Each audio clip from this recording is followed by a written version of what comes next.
Tema 3, benda di sekitarku.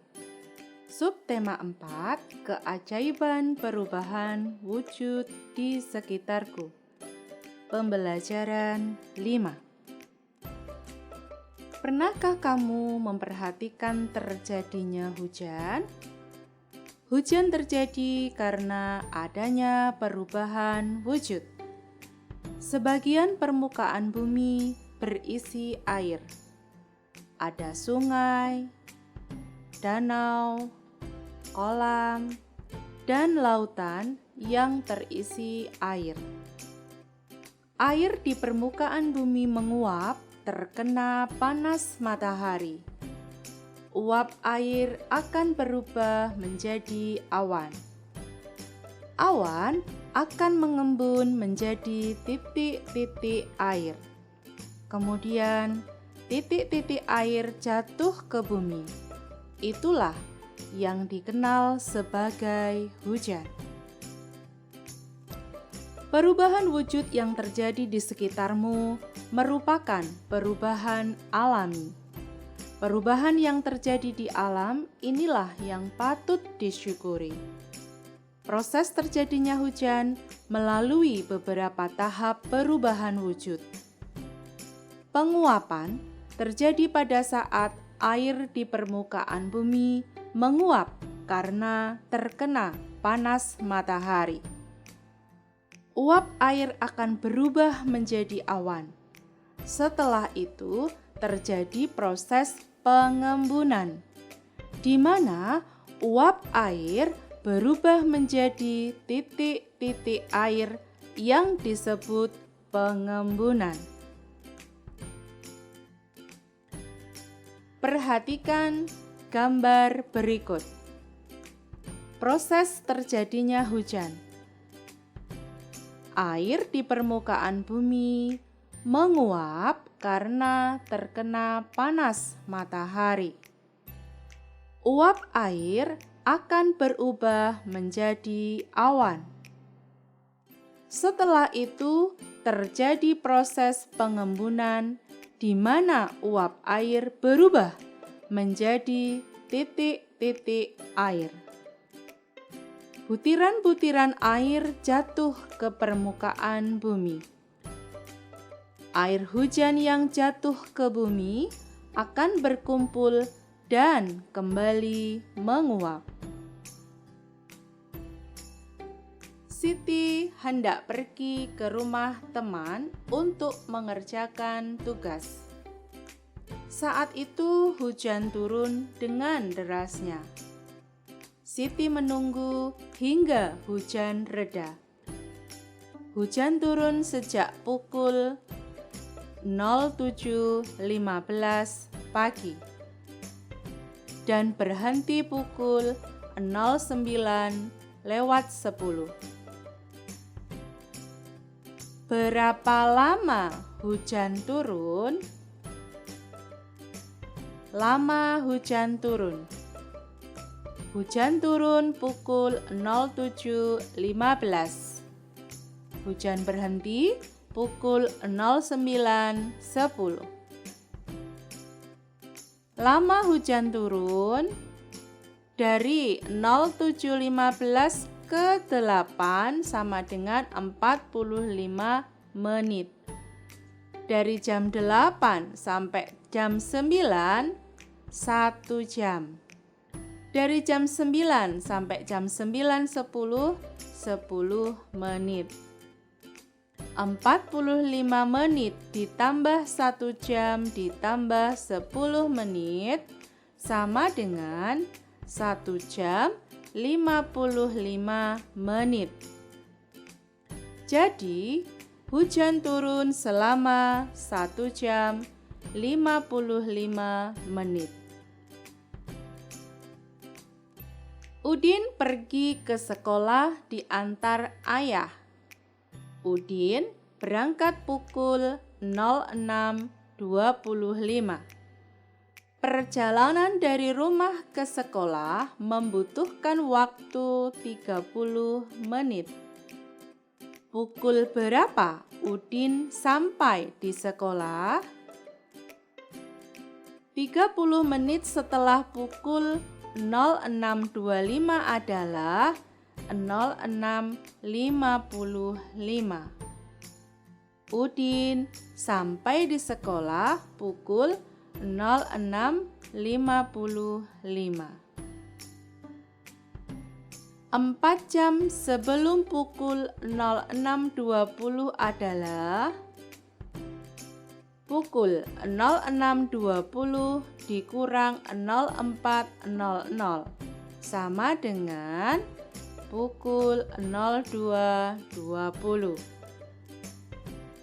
3 jam setelah pukul 01.20 adalah pukul 01.30 ditambah 03.00 sama dengan 04.30.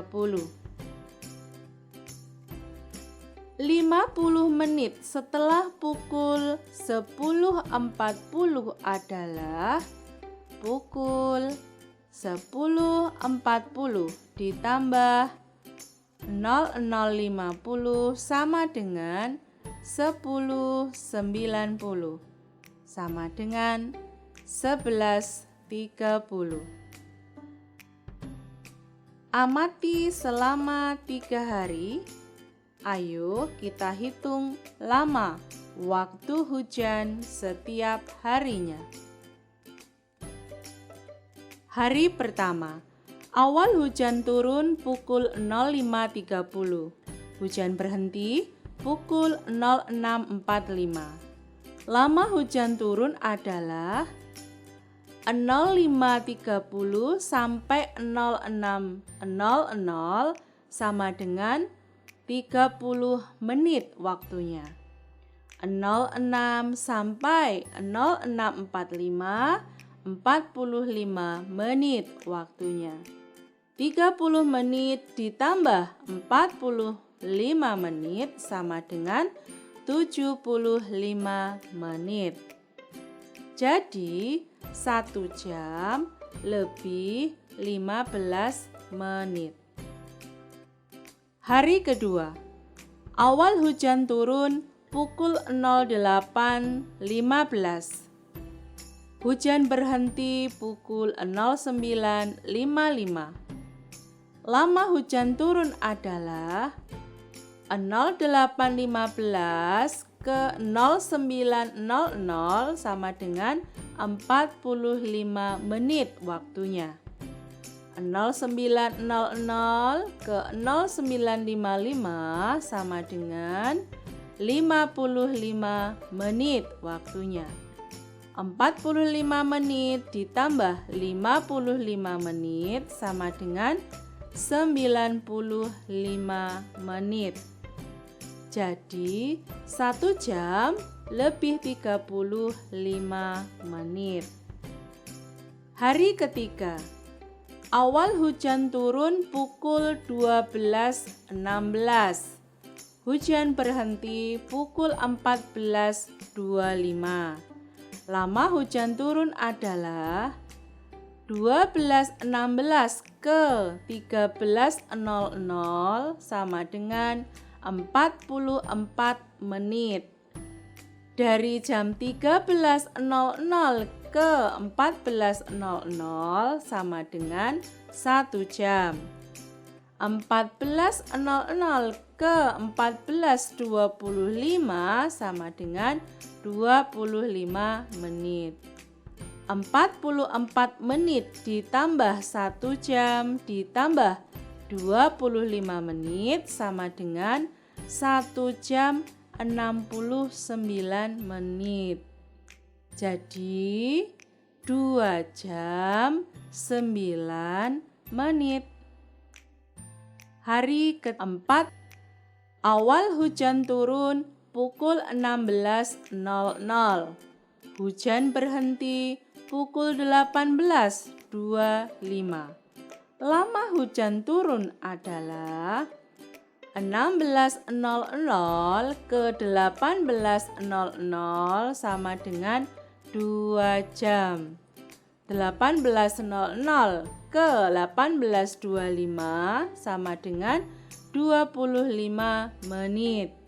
Jadi 2 jam 25 menit. Saat musim hujan, jejak sepatu siswa membasahi lantai sekolah. Akibatnya, lantai sekolah menjadi basah dan licin. Udin berjalan dengan cepat karena takut terlambat masuk sekolah. Udin tidak memperhatikan lantai yang basah dan licin. Udin pun tergelincir. Buku yang dibawanya jatuh berserakan. Udin terlihat menahan sakit di kakinya. Jika kamu berada di dekat Udin saat itu, apa yang kamu lakukan? Pastinya akan menolong Udin untuk berdiri dan mengumpulkan bukunya yang berserakan. Pengalamanku yang menunjukkan sikap menolong di sekolah, menolong teman membersihkan kelas meskipun bukan jadwal piket kita. Menolong teman dengan meminjamkan catatan sekolah untuk disalin. Menjelaskan kepada teman mata pelajaran yang belum ia pahami. Menolong teman yang sakit untuk dibawa ke ruang UKS. Menolong ibu guru mengumpulkan dan membagikan kertas ulangan. Saling tolong-menolong ketika mengadakan kerja bakti di sekolah. Menolong teman dengan meminjamkan alat tulis. Menolong teman dengan membagikan bekal makanan di jam makan apabila ia lupa membawa bekal ke sekolah. Mengapa kita perlu menolong orang lain? Manusia adalah makhluk sosial yang tidak bisa hidup tanpa orang lain. Dengan saling tolong-menolong, tentu kita akan bisa menjalani semuanya dengan lebih mudah.